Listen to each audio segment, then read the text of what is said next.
Hi, I'm Hannah Nepilova, an integrative counsellor, and welcome to Therapy Chats, the podcast where I talk to specialists from different fields of mental health.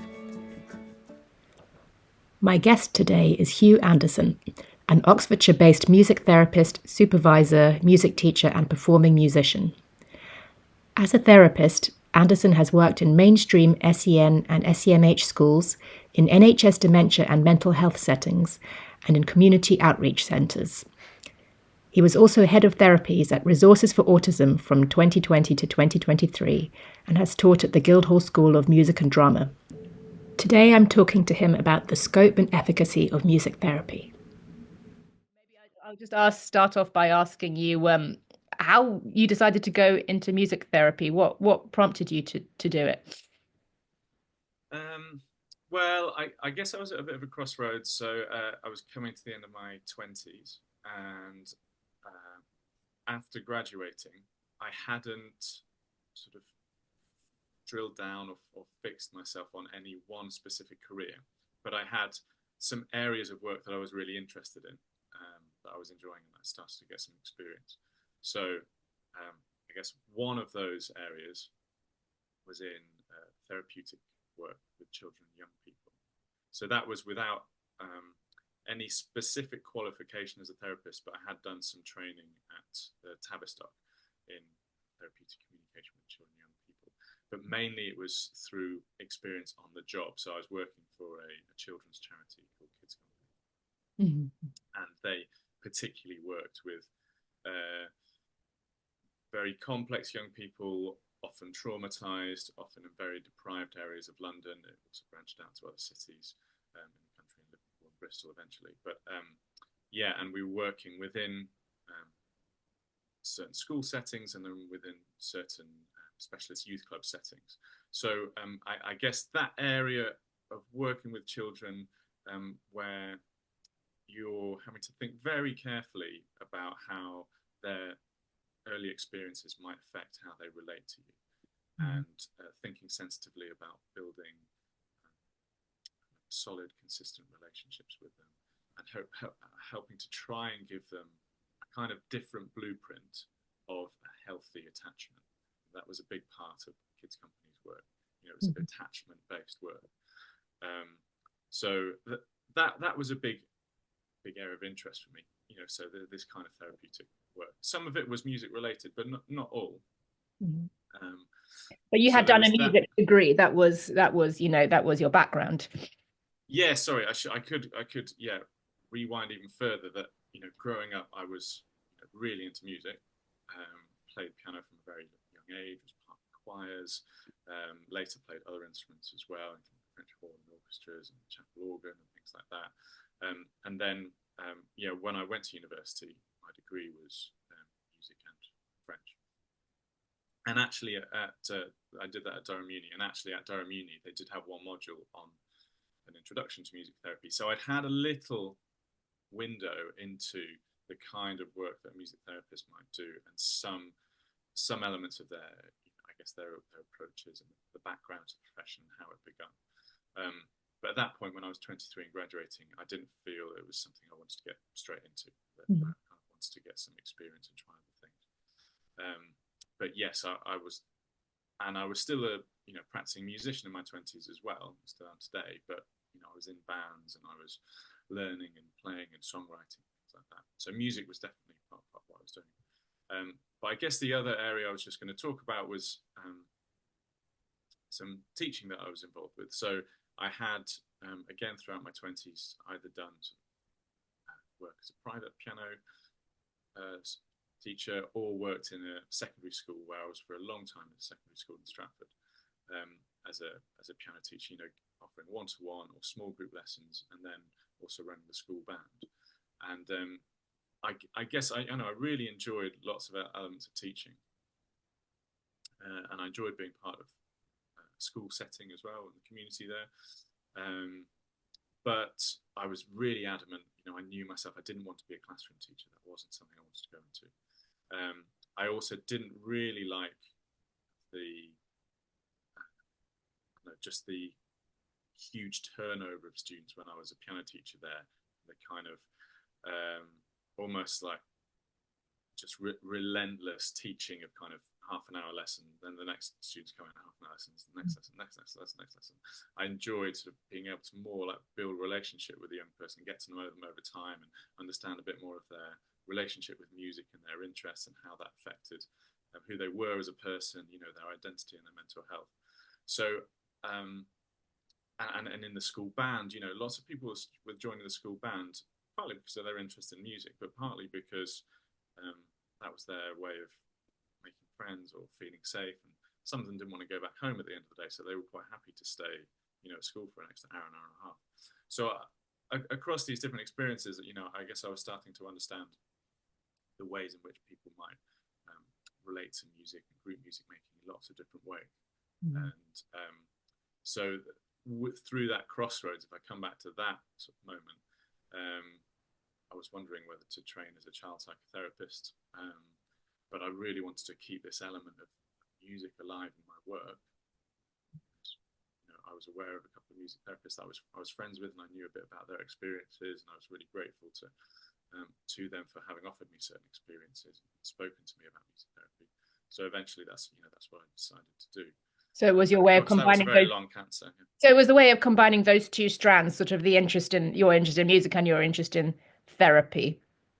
That's it. Yeah, I probably could have said that in one sentence, couldn't I? But you know, but it's really useful to have your story and the background, and also to see, you know, how the teaching interacted with the music therapy, because I know that teaching is still a strand of what you do now. And I guess I wanted to ask, because you went to, was it Guildhall that you did your master's? That's where I did my music therapy training. Yeah. Yeah, and then after having done that, what did you see as kind of the advantage of music therapy over kind of any other kind of therapy for you personally? Well, I guess there's a default understanding and appreciation that music in and of itself can be an incredibly powerful tool to facilitate the expression of different experiences and the expression of different emotions, and a tool for building a very strong relationship. So because within music therapy, lots of people that I have worked with or colleagues have worked with are perhaps non-verbal or pre-verbal, or have maybe limited capacity to express themselves verbally, or feel uncomfortable expressing themselves verbally, high levels of anxiety, don't want to express themselves verbally. I and we as a profession, I think, have often got used to being able to be in a space with someone where talking is not the primary mode of connection and communication. And, you know, I've just had so many powerful experiences of being able to meet someone and share something with someone without talking, you know, and using music as the primary tool for that. And because music, I guess, goes straight to the emotions and bypasses intellect, I guess, to an extent. I think it often can, you know, and that there are obviously lots of elements of music making and skill development which do involve a very high level of intellectual or academic sort of practice. But I think the crux of music, in terms of a different form of self-expression, which can go beyond words and perhaps tap deeper into our, I don't know, more instinctive soul or our instinctive zeitgeist and who we are, and can really sort of transport us to a slightly more spontaneous version of our identity. I think that's just so powerful. And you were talking about these powerful experiences that you've had of music doing just that. And do you want to share maybe one or two of those with me? Yeah, sure. I don't know if you can do it, you know, while kind of preserving confidentiality and, you know, in the vaguest terms. Yeah, of course. I mean, one I would say is I can just offer in a very general way, and that's, you know, I find it just happens fairly consistently in my work, not all the time, but fairly consistently. Is that, you know, as part of my practice with Tay Music Therapy, for example, I offer a low-cost introductory session. So this is a way for someone to get a sense of the music therapy environment that I have here, get a sense of who I am, and see if perhaps this is the kind of therapy that they might feel comfortable with and might benefit.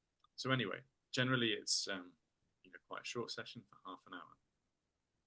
And if I'm working with a child or a young person in that capacity, often their parent will be with them. And there are just so many examples where the parent might be able to sit back, give their child some space to just explore the room, and very little has been said between me and child. Maybe nothing. It might just be a simple greeting, but after half an hour, it feels like we've said so much to each other. It feels like across different forms of music making, perhaps some vocalizing and singing as well, across different shifts in our body language or the way we might have connected with eye contact and facial expressions and things like that. It feels like we've had a powerful interaction, and so I'm always, I guess quite excited, but also reassured and sometimes surprised as well by thinking, well, half an hour ago, I've never met this child. And after half an hour, I can't claim that I have a really sort of deep sense of who they are, but we've shared something very, very powerful. And we haven't had to go through necessarily some of the preamble that might happen if I was in working with someone verbally. You just got straight to it. Yeah, we were able to get straight into something which was really collaborative and interactive. And in saying those introductory sessions, are there particular techniques that you tend to sort of come back to or that you tend to favor? Or does it, I imagine it varies from person to person, but perhaps there are certain things that you think, oh God, I know this is quite a powerful technique. And so you do come back to it. Yeah, I mean, it does vary. And I suppose what the interaction might look like varies, but I appreciate that that can sound quite vague. So just to give a couple of examples, if a child came into a music therapy session and started just moving around the room, perhaps pottering about a bit, testing out some instruments, seeing how they sounded, what they felt like, maybe touching some of the resources. I might have cushions and lights and some sensory resources in there as well. But only a big simple technique would be to do not too much, and just let them be without sort of getting in their personal space and showing them that that's fine. You're very welcome here. And yeah, take your time to have a look around. This space is for you. So offering them that kind of tacit permission, if you like, without it being specific to technique per se. But then I guess it's often about trying to find a moment where you might be able to prick their attention up to show that you have witnessed something that they're doing, and to see if they might be able to register that you might sort of clock that. So musically, it might be that you chime into their particular tone of voice if they're humming, if they're singing, and try and imitate that back some way, either through your own voice or using an instrument to hit the right pitch that they're at, or whether it's a really striking sound, a really strong volume, or if it's very sharp, or if it's quite smooth. So thinking about specific musical techniques of matching or imitating what they're doing. And sometimes it might be about just the timing of your response, and if they've done something short and sharp, you just do something short and sharp. Or if they've done something more prolonged, you're thinking about more the length of the phrase, and you imitate that as well. So I guess an early technique is seeing if they can register your presence, really, seeing if they can register you're there and you're listening to them. And then, sorry. So it seems like a lot of it is about communication, making the person feel like you are listening to them, and you are really paying attention to what they're doing. I guess maybe that's analogous to in a sort of talking therapy session, when you kind of mirror back, reflect back people's emotions, just to show that you really are listening. Yeah, so I guess, and we would talk sometimes, or often in music therapy, depending on who we work with. And, there might be particular sorts of phrases that we might use, which might be similar to a talking therapist. Mm-hmm. Just to feedback, saying things like, I really hear what you're saying, or just to check, I understand. It sounds like what you're saying is X, Y, and Z, or I'm picking up on this, to try and check that you've understood and show that you're listening and you care about what that person is saying, without necessarily bringing in your own interpretations yet, just purely holding that line of, yes, I'm here and I hear you. So yeah, there are definitely musical versions or equivalents of that, and I think depending on who I'm working with, that can sometimes lead to perhaps more sophisticated or varied ways of communicating thereafter. It might be that for some children I work with, if they're operating at a very early developmental stage, actually the music making stays quite a lot in that area of imitation, and mirroring and echoing and that kind of thing. And we would often think about making comparison to early parent-infant communication. That's often a helpful model for us in music therapy. So thinking about when a very young baby is staring at mum or dad or grandparent, so much is intensity between them, but often it's about very simple mirroring, listening to the tone of the cooing or the babbling, feeding that back, and just enjoying that moment in itself. So there can be kind of musical equivalents of that.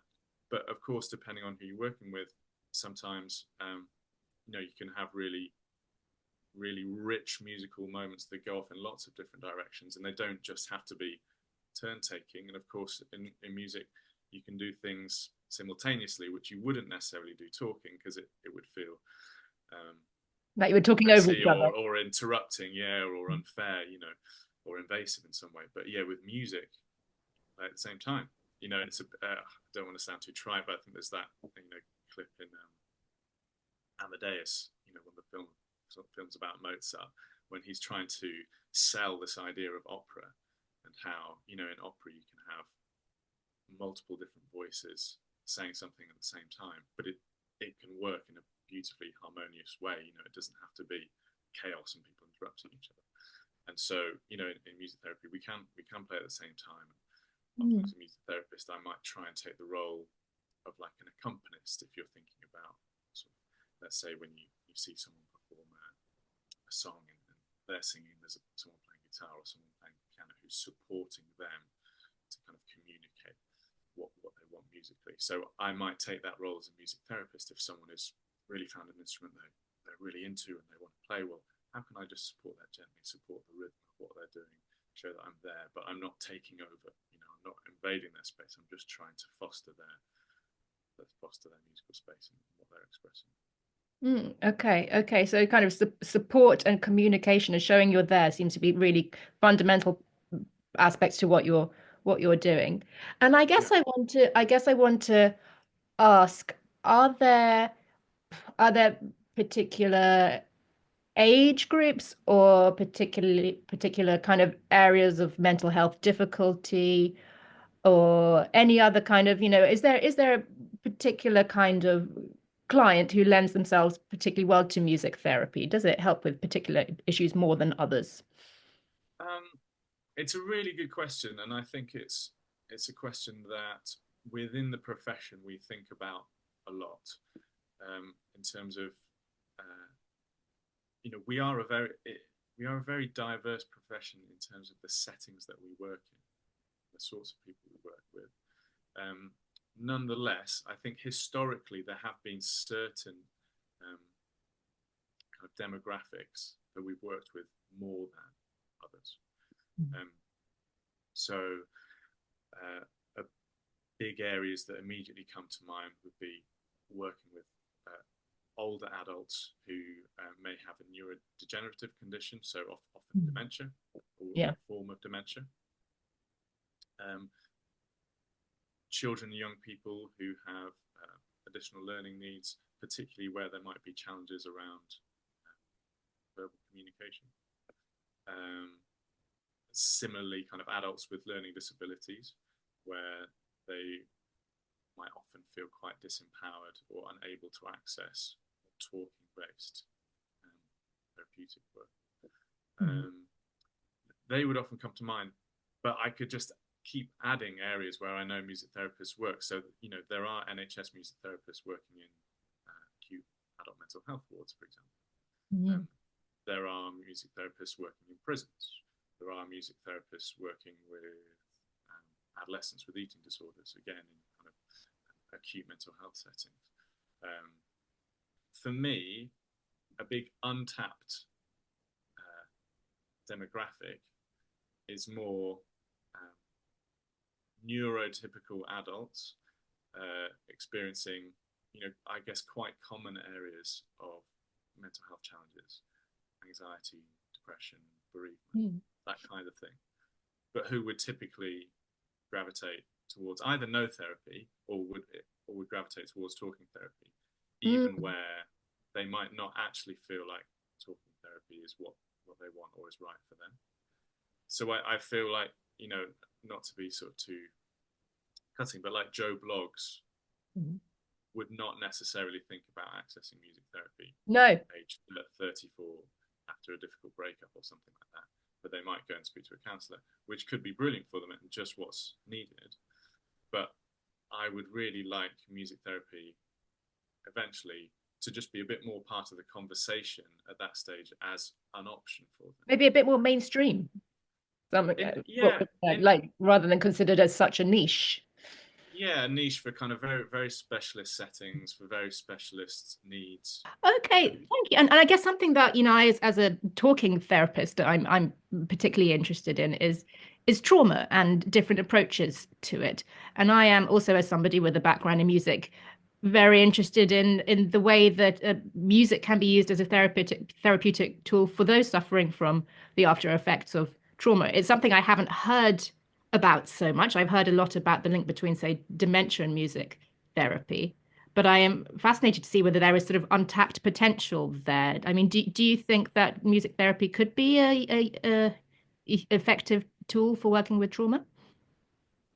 I mean, absolutely. And I mean, one thing I would say is that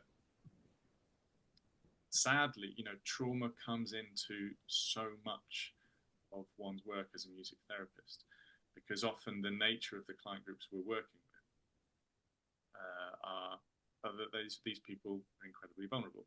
And we know that people, for example, with physical learning disabilities, neurodivergent people, I've worked with a lot of autistic young people and adults, are more likely to have experienced trauma in their lives than the general populace.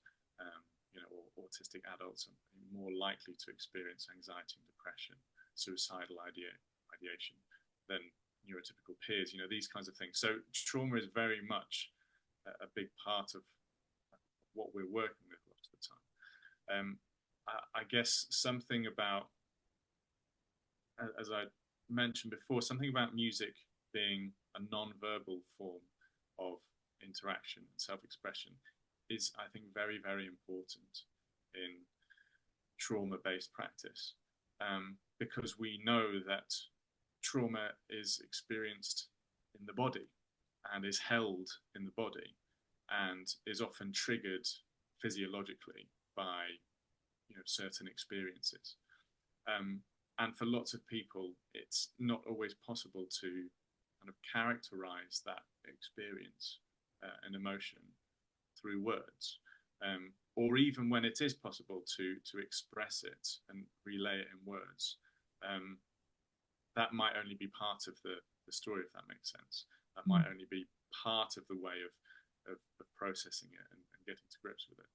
So I think there are ways that music and other art forms, art and drama and dance, and I think that can really help give an avenue for someone to explore very profound, painful experiences in a different way, and to feel understood and accepted in a different way by someone who can relate to that kind of emotional expression, if that makes sense. Yeah. And I'm wondering here, I'd be interested to hear your take on whether you think listening to music would be potentially as effective as making music when working with somebody with trauma. Because I guess one thing you do experience with those who have suffered from traumatic events is that they can almost be a bit numb. You know, it's hard to Mm. access them emotionally. It's part of the self-protective response to trauma. Yeah. In which case, could something like music penetrate emotionally where words fail, you know, and listening to music specifically? I mean, in terms of that last part of your question, could it um, perhaps permeate more Mm. than words? I would say emphatically yes, but it's a kind of potentially, and it does really depend on the person and um, what form of music that is, and what in terms of the nature of the music itself, but also whether it's the art of playing music and being part of active music making, or more listening to music that helps someone to access perhaps particular memories, Mm. particular experiences, particular emotions. It's very hard to say broadly, but I think all of those things can come into music therapy, and I think often, as a music therapist, one has to be very very sensitive actually about just how triggering in some way certain pieces of Mm. music or certain feelings of playing music could be for someone. And actually, it might not be safe in some cases, Yeah. you know, to have a particular piece of music so readily available or used in a session at certain points, especially if the therapeutic alliance or relationship isn't so well established yet, Hmm. because it might be really overwhelming Yeah. for a client, um, or it might feel unfairly exposing in some way, for certain emotions to be triggered in a way that they feel can't be held, at that stage of relationship. Hmm. One might be very careful also about, within a session itself, um, when the music making takes place or when to use a particular piece of music. I'm just thinking, if there's 5 minutes to go in a session, it might be very unhelpful if one is aware that a particular piece of music is very evocative, is quite triggering, to use that tool at that point when you Yeah. haven't got time within a session to To really ground reflect somebody. on it, to process, yeah, and to ground them before the session is finished. So there Mm. are lots of considerations, but and I should also say, that there are particular elements of music, areas of music therapy. We've talked before about GIM, guided imagery in music, and also NMT, neurologic music therapy, where there might be specific approaches to do with use of listening to music and how that relates to particular movements in the body, as well as my own kind of relational music therapy approach that could be used. And GIM and NMT is not an area that I'm a specialist in, but they would use recorded music more than I would. Okay. So yeah, definitely worth exploring those. Okay, so potentially a very powerful tool, but one to be used with caution. I, yeah, I think so. With thought and sensitivity, and always thinking about the individual there and the working relationship that you have with Okay. So one thing that I'd be really curious to explore to find out about is how you assess whether what you're doing as a therapist is working. Like, is it even possible to quantify progress? And then if so, how do you do that personally? it is a really good question, and I think it is at the heart of a lot of discussions that happen between music therapists, and also at the heart of training as music therapists. Um, One of the things that's really difficult is that the kinds of client groups we work with are so diverse. So the sorts of areas we might assess developments and change are equally diverse. Um, so to try and paint a bit of a picture for you, when I start working with someone, usually I hold back from initially setting therapeutic aims until I've got to know them, usually over an assessment period of say 4 sessions. Mhm. At that point, I will look to kind of chart some therapeutic aims that we can work towards, some goals that I feel, from having got to know them a little bit, might be realistic and possible within music therapy. Now, those aims could be really different depending on who I'm working with, because they might be related to someone's capacity to perhaps be more assertive in their music making, or in their self-expression, or in their verbal dialogues. It might be actually to do with someone being a bit more reflective and able to take on board music that I'm making, be able to listen a bit more, be able to kind of take a step back, because they're always in the kind of fight flight action mode, and it's very difficult for them to process information and to be thoughtful. There might be sort of specific physical and mechanical aspects of music making that we're looking at for someone who has, let's say, global developmental delay, and is, gross and fine motor skills are quite limited, and actually the motivation and the excitement of music making is facilitating their confidence in using their arms, for example, more fully, or having more finesse in the way that, and dexterity in the way they use their fingers. For someone else, I could go on, but just another example, for someone else, I say an adolescent I recently worked with, where really, really into music, loved singing, but wouldn't sing at all in front of anyone else. Even their parent, they had a very close relationship, and if they ever sung in front of me, I had to have my back turned. So there might be something around the music and how that relates to that individual sense of self and how they relate to the rest of the world, where over time you can really chart that sense of, in this case, assurance and confidence and self-esteem developing, because they might be able to open up. You might hear that actually they have started singing at home, or they've joined a choir, or they've been able to take part in a performance. But that kind of therapeutic aim could be really different from someone else, if that makes sense. I guess, more broadly, one thing that's very common in music therapy, and I would always do if I have consent, is to video record sessions.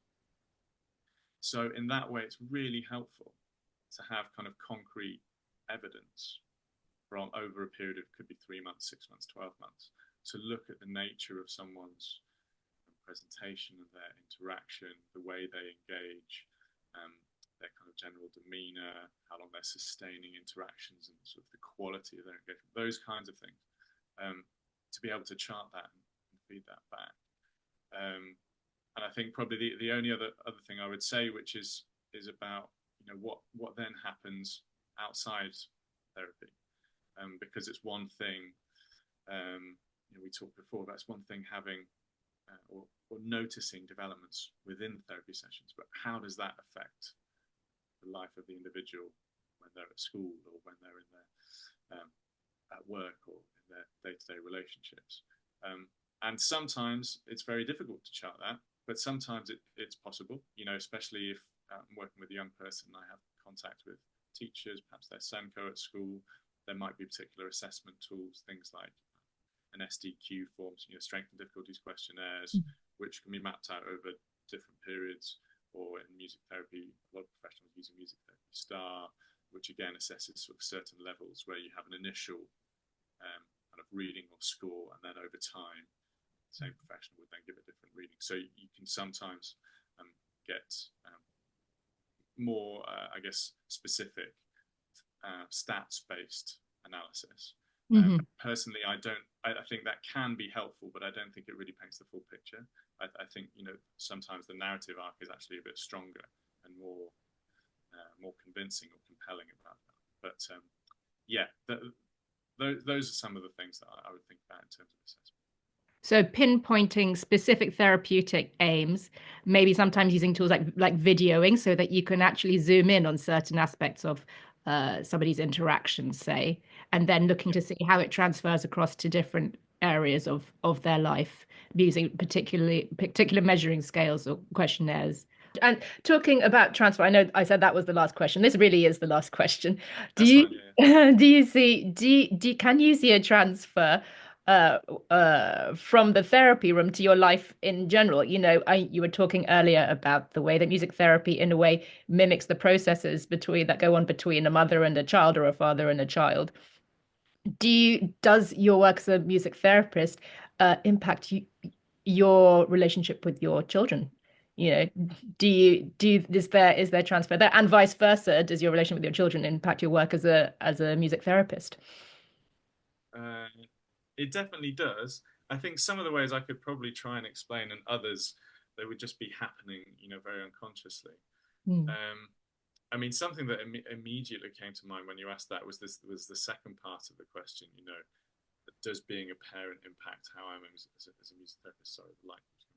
Um, I mean, I've definitely found, in the last few years. So, been a parent for so 5 years now, but in the last few years, having a much greater appreciation for um, different challenges that parents might have with their child when they're bringing them to music therapy, or different struggles they might talk about, which although I really hope that before I was a parent I wasn't dismissive or flippant about, I know that I think I was probably internally a bit more judgmental or skeptical about, Mm.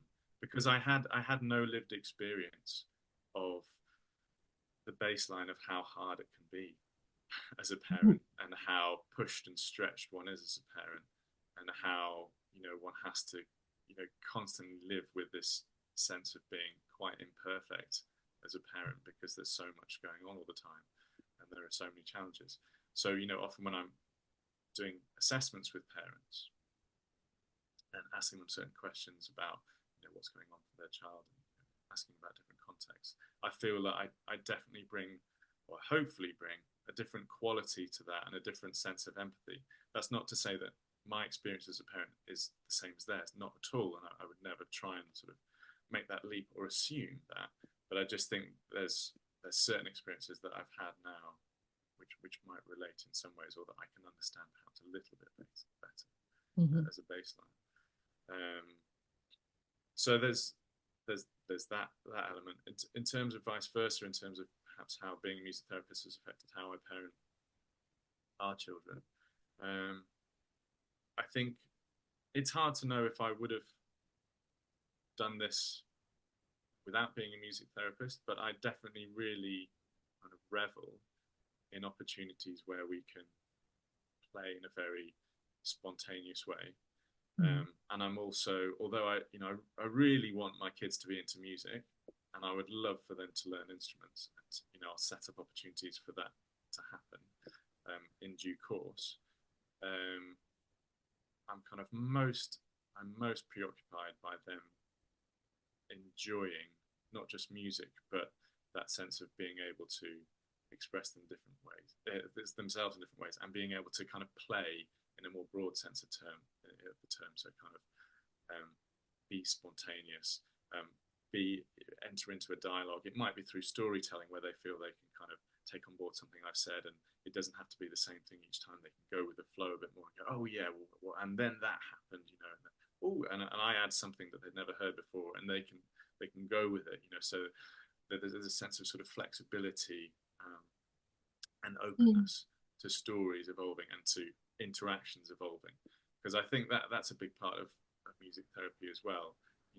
Not making any kind of assumption before a session about what that session will be like, or not making any um, assumption about even how a longer period of therapy will develop, being open to, okay, let's see what happens in here today, because something quite magical might emerge that I would never have considered. I need to be ready to try and go with that as a therapist, rather than think, oh well, no, actually I should be responding like this because that's what we've always done, or that's how I was trained to respond. Mm.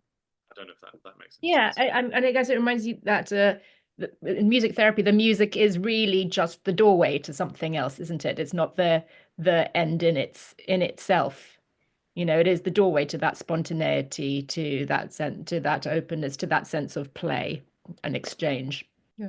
It's fascinating. We could go on. We could we could go Yeah, on for a while, but like in practical terms, we can't.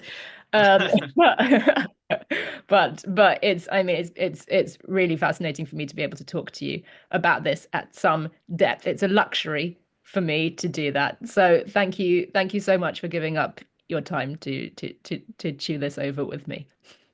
Yeah, you're very, very welcome. Thank you for listening.